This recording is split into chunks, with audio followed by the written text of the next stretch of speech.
with you. There was nothing we could do. Those were the days. I remember shining shoes, drinking moonshine on the porch, singing the blues. In my blue suede shoes. In my blue suede shoes.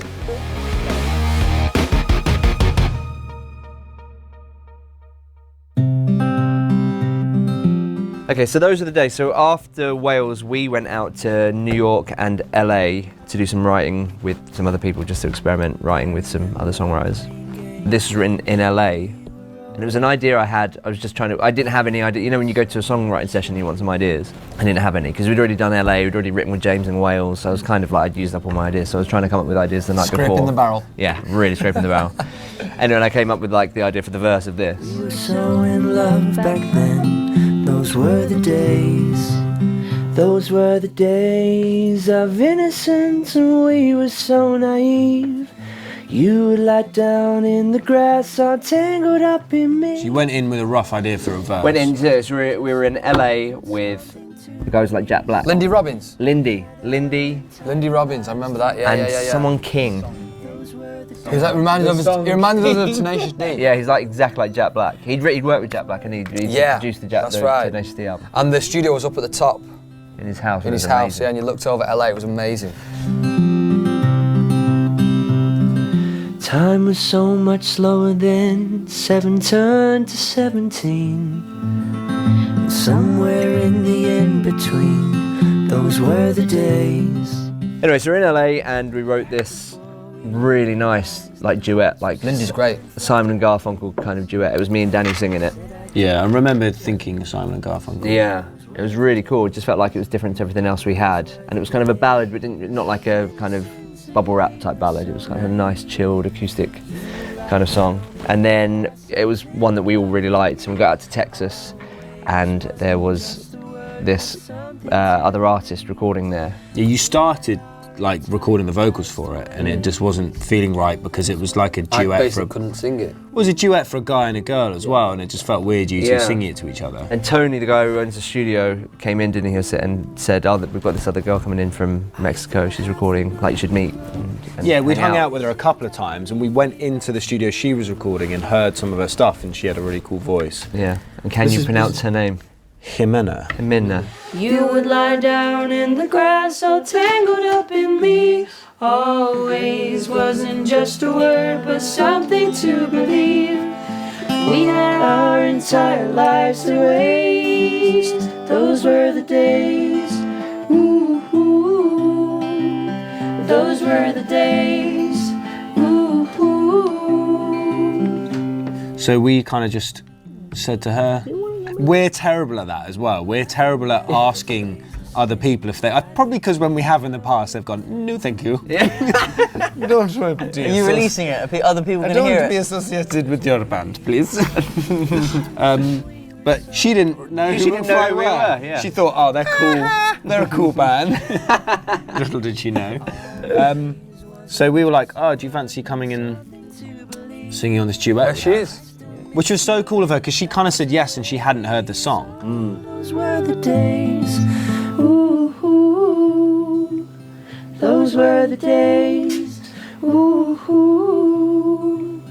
Those were the days. She came in and the funny thing was, yeah, you were kind of struggling with it a bit. Well, the thing is, here's the thing. I think the reason why, the reason why I end Why up... wasn't it him and Jimena? Well, because you don't know the bloody songs. anymore. I know, well, the thing is, the reason why I end up singing on them is because you never learn them. You don't know the words or the melody, so I will end up singing like the rough vocal, and then it will just sound like I'm just more familiar with the song. And then so when you come to sing it, you don't really know it. And so when it came to teaching her the melody and teaching her the song... That's true. I was the one teaching it to her, so I ended up singing it. For pictures from a photo booth, you were laughing, I was kissing you. Kissing you, God, I'm missing you. God, I'm missing you.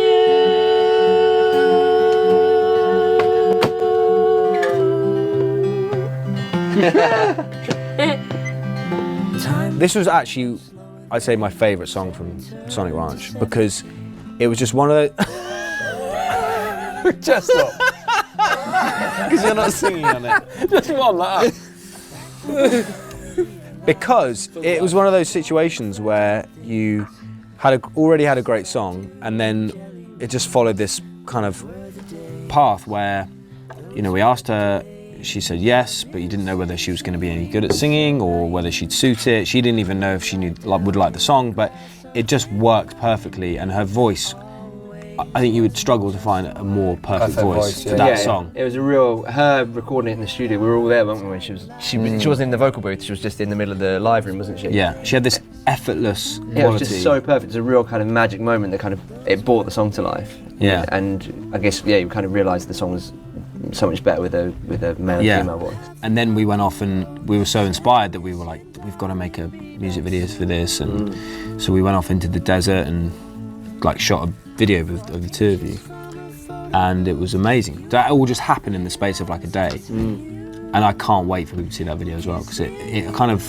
It was one of those songs where and it was all edited there. We had it like within 24 hours. We had the song recorded, a video, and we're like, what did we do with it? It's like perfect now. Like, you just want to put it up and show people. Nothing ever stays the same. Glad we didn't know it then. 'Cause we were so much younger then. Those were the days of innocence, and we were so naive. So bonus week, this week, they released the video as well. Yeah. Yeah? Yes. Ching, bonus week. Probably ask Jimena. Yes. By the way. Remember that video you made 8 years ago? Remember us, Mcfly? Me? Yeah, so after that I researched you guys, and yeah, I'm not cool with it, so... Those were the days, ooh. Great. Nailed it. Amazing. Smashed it. So Really quick awesome. as well. I love it. So pretty. I really like this song. Love it. Awesome. Well, good. Fucking great, well done. Serious. That's Yay, very yay, Really cool. yay.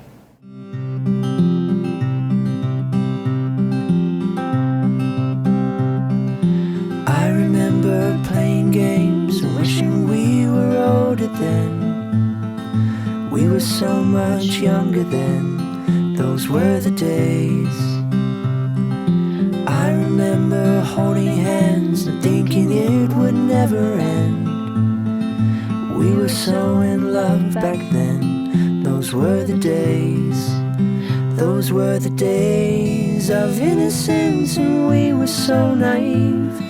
You would lie down in the grass all tangled up in me.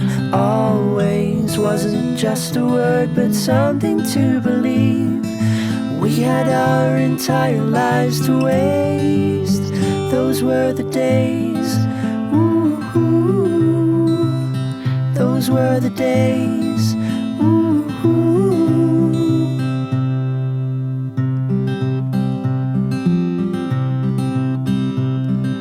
Time was so much slower then. 7 turned to 17. And somewhere in the in-between, those were the days.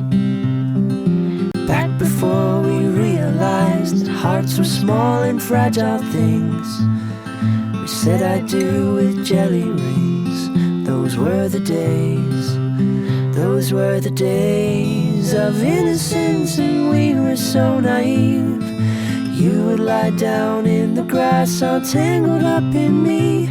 Always wasn't just a word but something to believe. We had our entire lives to waste. Those were the days. Ooh, those were the days. Ooh. I still have the note you wrote. Said I miss you, darling, be back soon. For pictures from a photo booth, you were laughing, I was kissing you. Kissing you, God, I'm missing you.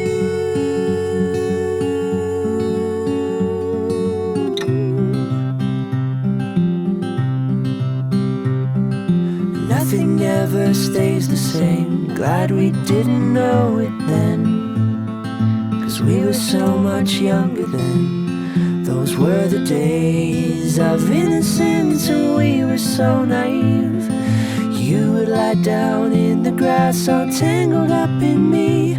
Always wasn't just a word but something to believe. And I still miss you in 1,000 ways. Oh, those were the days. Ooh, those were the days. Ooh, those were the days.